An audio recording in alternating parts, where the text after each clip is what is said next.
پہلے تو سمجھیے کہ مہر کی حیثیت کیا ہے.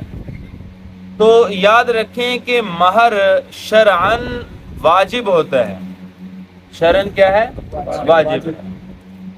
اگر کسی جگہ پر مہر کو نکاح کے موقع پر ذکر نہیں کیا جاتا اور وہاں پر مہر ادا کرنے کی کسی کی نیت بھی نہیں ہے، ارادہ ہی جو ہے وہ نہیں ہے، بغیر مہر کے ذکر کے نکاح ہو رہا ہے، اور صرف یہاں بات نہیں بلکہ مہر کو ادا کرنے کا ارادہ بھی نہیں ہے، تو ایسے شادی کے بارے میں، ایسے نکاح کے بارے میں رسول اللہ صلی اللہ علیہ وسلم مصنف ابن ابی شیبہ کی حدیث مبارکہ میں فرماتے ہیں کہ کل قیامت کے دن یہ میاں بیوی، یہ ایسے لوگ وہ اللہ کے ہاں زانی تصور کیے جائیں